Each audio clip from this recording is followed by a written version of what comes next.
नमस्कार, स्वागत है आपका एक बार फिर से। आप देख रहे हैं जेएनएन न्यूज़ और मैं राजेश्वर चौहान। बहुत सारी कड़ियों में मैंने आप लोगों को एमसीडी का जो दर्द था वो बयान किया है, वो दिखाया है। नीचे स्तर के कर्मचारियों से लेकर मैंने उनकी व्यथा आपके सामने रखी है। इसी उपलक्ष्य में आंदोलन चल रहा था जिसको 44 दिन हो गए। ठेकेदारी हटाओ मोर्चा की तरफ से उसके वरिष्ठ नेता यहाँ पर बैठे हुए हैं और आज कुछ उम्मीद जगी है। उस उम्मीद के बारे में इनसे जानेंगे और जानेंगे कि 40 दिन बाद आखिर प्रशासन को याद आई तो कैसी और क्या कहाँ तक पहुँचा उनका आंदोलन। तो इसी विषय में कपिल साहब हैं, राष्ट्रीय अध्यक्ष हैं ठेकेदारी हटाओ मोर्चा के। इनसे बात करते हैं और पूछते हैं। बहुत बहुत स्वागत है कपिल जी। जी, आपके सम्मानित चैनल का भी बहुत बहुत स्वागत। कपिल जी, 44 दिन हो चुके हैं आंदोलन को आपके, और अभी तक प्रशासन ने शायद आप लोगों को बात करने के लिए नहीं बुलाया। और अब मौसम भी चेंज है, सर्दी से मैं कवर कर रहा हूँ। सर्दी थी उस वक्त, तो आप गर्मी में प्रवेश कर चुके हैं।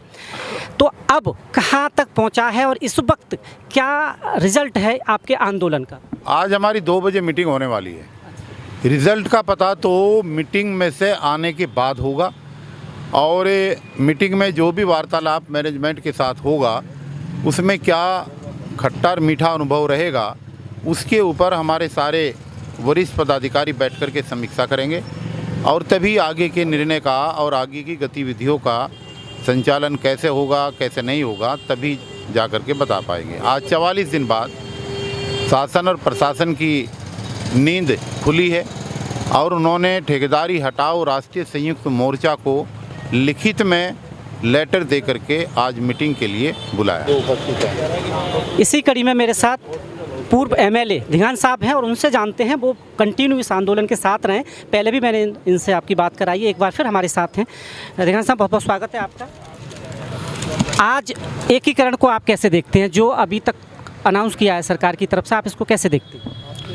देखिए, एकीकरण जो ये है, मैं समझता हूँ कि ये दिल्ली नगर निगम के सफाई कर्मचारियों की बहुत बड़ी जीत है भारतीय जनता पार्टी पर, क्योंकि भारतीय जनता पार्टी ने अपने घोषणा पत्र में कहा था, लेकिन पिछले 4-5 साल का समय जो होता है वो इनका बीत गया और अब आखिरी में जो इन्होंने देखा कि भाई ये मांग जो है वो प्रबलता से उठने लगी है और कहीं ना कहीं इसका हमें नुकसान उठाना पड़ेगा अगर हमने नहीं किया, तो उन्हें मजबूर होकर के अब उनको इस बात को मानना पड़ा।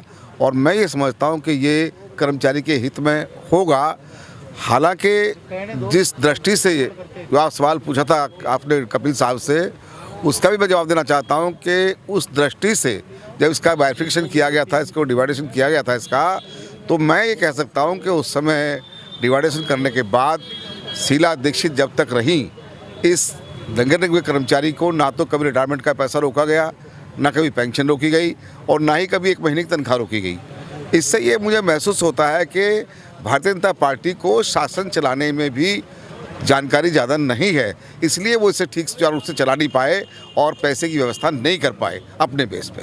अच्छा, अभी जो आपको बुलाया वो लिखित में बुलाया, इससे पहले मैंने सुना था कई बार बुलाया तो था पर प्रोसेस शायद ये वाला नहीं था, वो सब मौखिक बुला रहे थे आपको। जो आप लोग का ये डिमांड थी कि हमें बाकायदा आप लिखित में दीजिए तब हम आपसे मिलेंगे, यही है? जी हाँ, यही है। पहले मौखिक बातें चल रही थी और बैठ कर के बात करने की बात चल रही थी, लेकिन हमने स्पष्ट ये बोला हुआ था कि जिस संगठन के बैनर के नीचे 44 दिन से ये आंदोलन चल रहा है, जब तक उस संगठन के माध्यम से हमें विधिवत सूचना नहीं आएगी और मीटिंग के अंदर कौन लोग मौजूद रहेंगे, उनकी उपस्थिति का हमें विवरण जानकारी नहीं होगी, जब तक मीटिंग का कोई फ़ायदा नहीं है। धिंगान साहब, आप कांग्रेस से एमएलए रहे हैं, इसका जवाब आपसे बेहतर कोई नहीं दे सकता। जैसे मैंने अभी कपिल साहब से पूछा था कि जब 3 बंटवारे हुए थे, आरोप हमेशा से लगते आए शीला जी पर कि उन्होंने अपनी राजनीतिक इच्छाओं के कारण बंटवारे कर दिए थे। इसका सही पैमाना क्या है? आपसे बेहतर जवाब नहीं मिल सकता शायद इसलिए। देखिए, हमारे यहाँ स्लोगन एक बहुत पुराना है, छोटा परिवार सुखी परिवार। इसी दृष्टि से, क्योंकि वर्ल्ड में दिल्ली नगर निगम सबसे बड़ी एक लोकल बॉडी संस्था थी, उसका डिवाइडेशन करना इसलिए ज़रूर था कि आम आदमी की पहुंच एक कमिश्नर होने से बहुत जल्दी नहीं होती थी, ना ही उनके समस्याओं का ज़्यादा समाधान होता था, अधिकारी मिल नहीं पाते थे और समस्याएं दिन पर दिन बढ़ती जा रही थी।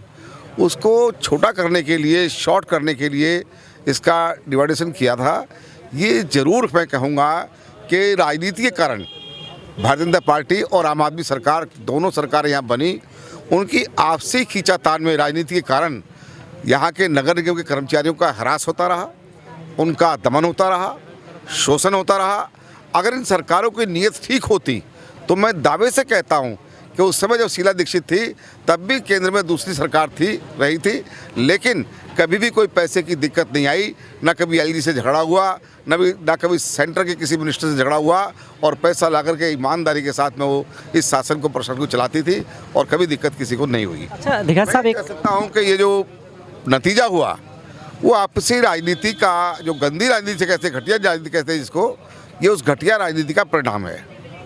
कपिल साहब, इन 44 दिन में राजनीति में बड़ी उथल पुथल रही, और एमसीडी में खासकर आपकी समीक्षा होगा, इलेक्शंस होने वाले थे और उसी के बीच एक ऐसा ऑर्डर आ जाता है जिससे इलेक्शंस दूर कर दिए जाते हैं। और मैं भी कवर कर रहा था तो एक और डिमांड थी हमारे कर्मचारियों के एमसीडी की कि एकीकरण हो जाए। इस एकीकरण को आप कैसे देखते हैं इस वक्त? देखिए, एकीकरण की मांग सभी कर्मचारी संगठनों की बहुत पुरानी मांग थी, और जो हमने मांग पत्र प्रधानमंत्री को, मुख्यमंत्री को और दिल्ली की सभी एजेंसियों को दिया है, उन सभी डिमांडों में ये प्रमुख डिमांड थी हमारी कि तीनों निगमों का एकीकरण किया जाए। क्योंकि वित्तीय पोजीशन के हिसाब से तीनों निगमों की आर्थिक पोजीशन अलग अलग है, और वो आर्थिक पोजीशन अलग अलग होने की वजह से ईडीएमसी का जो हमारा ये कॉरपोरेशन है, ये उसमें सबसे पिछड़ा हुआ कॉरपोरेशन वित्त के मामले में था।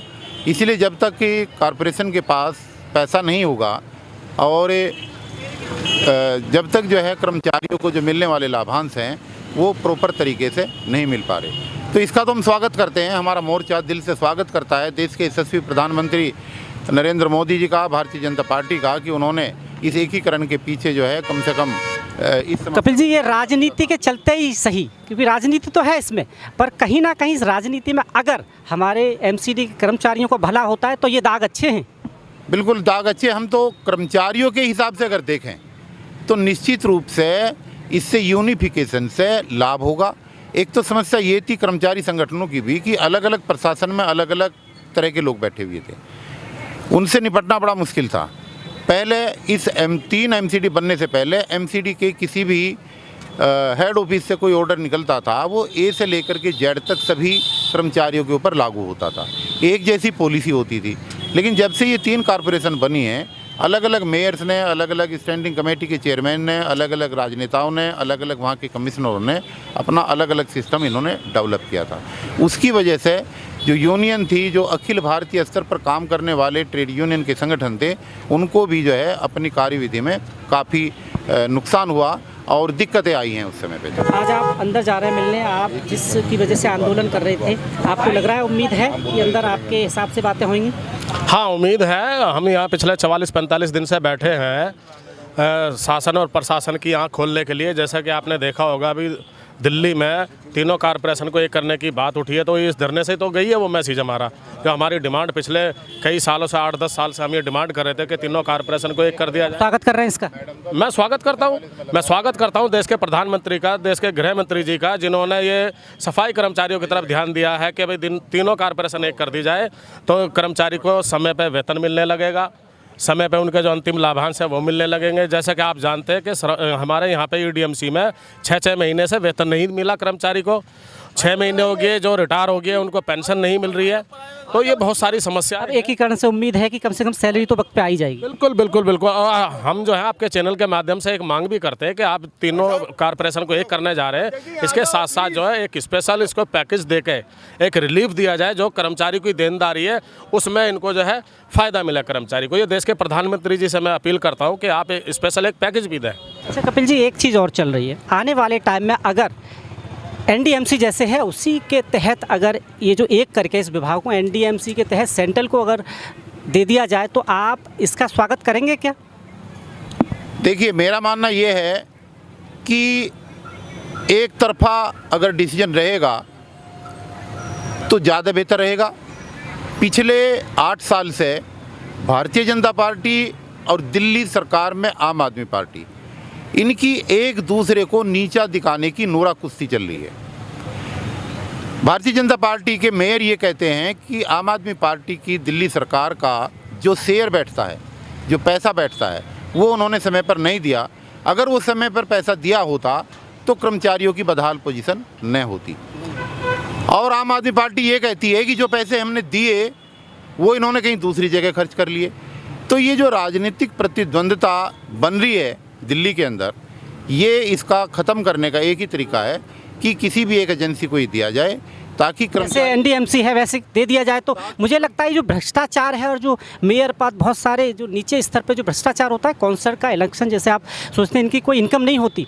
और मेरा ये मानना है कि जिस दिन से काउंसलर अगर कोई जीत के जाता है उसका भ्रष्टाचार उस दिन से शुरू हो जाता है, क्योंकि करोड़ों रुपये लगाते हैं जो इलेक्शन में, वो तो सीधे तरीके से तो निकलेंगे नहीं। तो आप बिल्कुल सही कह रहे हैं, ये अगर एनडीएमसी के तर्ज पर इसको भी कर दिया जाए तो कहीं ना कहीं एम्प्लॉय का तो फ़ायदा होगा ही ना इसमें, सेंटर के अधीन आने से। देखिए, हम तो कर्मचारियों की हित की बात कर रहे हैं और ये हमारी डिमांड थी, बहुत पहले से ये डिमांड थी कि जहाँ भी किया जाए एक जगह किया जाए ताकि कर्मचारी संगठन उस एजेंसी को, उस सरकार को आराम से घेर सकें, उससे सवाल जवाब पूछ सकें। पिछले 8 सालों में जैसे मैंने अभी बताया कि सवाल जवाब के लिए किसी की जवाबदेही सटीक नहीं है। अगर आम आदमी पार्टी को घेरते हैं तो वो बोल जो है भारतीय जनता पार्टी के पाले में डाल देती है, और जब भारतीय जनता पार्टी से बात करते हैं तो ये बोल जो है आम आदमी पार्टी के पाले में डाल देती है। जबकि जो बदहाली इन 8 सालों के अंदर हुई, कांग्रेस के समय पे कभी इस तरीके की बदहाली नहीं हुई, कभी किसी का सैलरी नहीं रुका, कभी कोई कर्मचारी ऐसा नहीं है कि वो रिटायर हुआ हो उसको लाभांश ना मिले हों, किसी की पेंशन रुकी हो, पहले कभी ऐसा नहीं हुआ। आप आज अंदर जा रहे हैं जी, तो क्या आस है, उम्मीद है? सर उम्मीद पे दुनिया कायम है। और जैसा कि अंदर से आदेश पारित हुआ है तो 44 दिन की हड़ताल के बाद हुआ है, तो हमारे को लगता है कि कुछ उम्मीद है जी। एकीकरण से खुश हैं? कम से कम पूरा नहीं तो कुछ तो मिला, कुछ आस बंदी इससे? सर एकीकरण की जो डिमांड थी, जब से ये डिवाइड हुई थी उसके बाद से सभी सफाई कर्मचारियों की मांग हमेशा एकीकरण की रही है, क्योंकि उसके बाद से जब से विभाजित हुई है एमसीडी, जब से ही सारी एमसीडियाँ उस कगार पे हैं कि वित्तीय कोष नहीं होने के कारण आज इतना परेशान है हम लोग। यूनिफाई हुआ है और सीधा जब सेंटर अपने हाथ में लेने की बात कर रही है तो सीधा कर्मचारियों के दिन और फंड सब सुधरेंगे। इसके लिए सारे कर्मचारी खुश हैं और माननीय प्रधानमंत्री का हम स्वागत करते हैं इस फैसले का कि उन्होंने ये फैसला लिया। चलिए, लोग खुश हैं।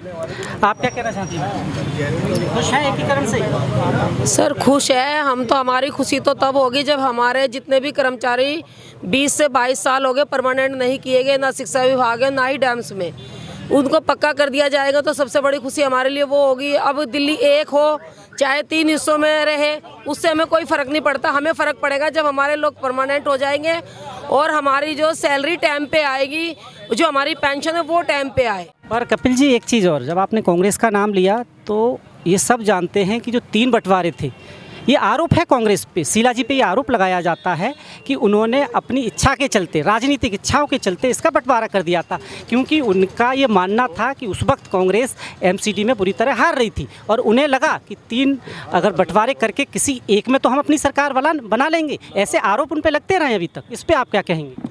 देखिए, उनकी राजनीतिक सोच क्या रही इस बारे में तो मेरा टिप्पणी करना उचित नहीं होगा, लेकिन प्रशासनिक दृष्टि से जो डिवाइडेशन हुआ था वो इसलिए हुआ था कि छोटे प्रशासन को आराम से चुस्त दुरुस्त बनाया जा सके। लेकिन वो जो सोच थी वो कारगर साबित नहीं हो पाई और उसका कारण यही था कि टैक्स की स्थिति, इनकम की स्थिति अलग अलग कॉरपोरेशन की अलग अलग रही। या ये कह सकते हो कि एरिया का जो ज्योग्राफिकल एरिया का जो बंटवारा है वो उस तरीके से नहीं हुआ कि कुछ अच्छे फर्टाइल एरिया भी इस ईडीएमसी के साथ जोड़े जाते या एनडीएमसी के साथ जोड़े जाते। वो कई सारी चूक रही होंगी, लेकिन देखिए राजनीति में किसकी क्या सोच रही है, पहले क्या सोच रही है और आज क्या सोच है, ये अपने आप में एक अलग विषय है। और कर्मचारी संगठनों का एक संगठन और मोर्चा होने के नाते उस बारे में हमारा टिप्पणी करना उचित नहीं है कि भाई इस सरकार ने क्या किया या शीला सरकार ने क्या किया था। हमारा तो सीधा सीधा ये कहना है कि इस एकीकरण होने से हमें फ़ायदा होगा, हमारे कर्मचारी को फ़ायदा होगा, हम इसका स्वागत करते हैं और ये हमारी मांग का एक हिस्सा है। इस 44 दिन की जो आंदोलन है इसमें भी एकीकरण का मुद्दा हमारी प्रमुख मांगों में से एक था और हम ये मान करके चल रहे हैं कि इस धरने के देने से और यहाँ पर जो है जो वोट की चोट की राजनीति की बात हमने करी है हर जगह, शायद उसका परिणाम है ये कि ये चुनाव के एंड टाइम जो है भारतीय जनता पार्टी ने इसको चेंज करके हमारी इस डिमांड को माना है। तो मैं तो सरकार का भी धन्यवाद करता हूँ और अपने तमाम साथियों का जो इस धरने पर बैठे हैं, जिन्होंने ये आंदोलन चलाया है, वो सभी बधाई के पात्र हैं। उनके प्रयास से, उनके आंदोलन से ये डिमांड हमारी पूरी हुई है। अच्छा दिघान साहब, अभी एकीकरण को लेकर कुछ पार्टियां जो विरोध कर रही हैं, अभी भी विरोध कर रही हैं, वो चाहती हैं कि एकीकरण ना हो। और एक और साथ साथ में पूछना चाहता हूं आपसे कि ये बाकी जो आरोप लग रहे हैं बीजेपी की हार की डर की वजह से ये हुआ है, आप इसको कैसे देखते हैं? क्योंकि आप बहुत प्रखर पॉलिटिक्स रहे हैं और बहुत लंबा समय रहा है आपका राजनीति में। देखिए, निश्चित तौर पे कहीं ना कहीं भारतीय जनता पार्टी ने जो कमियां की हैं, जो अपने वादों को पूरा नहीं किया और दिल्ली की समस्याओं पर बहुत गहराई से जितना ध्यान देना चाहिए था उतना ध्यान नहीं दिया गया। निश्चित तौर पे कहीं ना कहीं दिल्ली का जो जनमानस है वो कहीं ना कहीं नाराज़ है। और नाराज़ एक भारतीय जनता पार्टी से नहीं है, बल्कि जो बार बार तंज कसते हैं और सवाल या निशान खड़ा करते हैं भारतीय जनता पार्टी पे आम आदमी पार्टी के नेता, ये सवाल उन पर भी जाता है, उनसे भी लोग खुश नहीं हैं। इसलिए कि सबसे ज़्यादा खतरनाक जो साबित हुई है चीज़, वो कर्मचारी के लिए ठेकेदारी प्रथा हुई है। और ठेकेदारी प्रथा को लाने में ना तो नगर निगम ने कसर की है और ना ही दिल्ली की केजरीवाल सरकार, आम आदमी पार्टी की सरकार, ना ही वो कसर करी। आज दिल्ली के तमाम अस्पताल जो हैं, तमाम आपके स्कूल्स हैं, तमाम बड़े बड़े संस्थान हैं, उन सब में ठेकेदारी से काम कराया जा रहा है। यहाँ तक कह सकता हूँ कि न्यूनतम वेतन भी लोगों को नहीं दिया जा रहा। ये केजरीवाल सरकार का भी फेलियर है। दिघान साहब थे जो बता रहे थे, वो स्वागत कर रहे हैं इस फैसले का, एकीकरण का, क्योंकि वो उनकी मांग रही है शुरू से ही। पर वाकई क्या सही जामा इसको पहनाया जाएगा या क्या एक बार फिर हमारे कर्मचारी राजनीति का शिकार हो जाएंगे? मेरी नज़र बनी हुई है। आप देख रहे हैं JNN न्यूज़।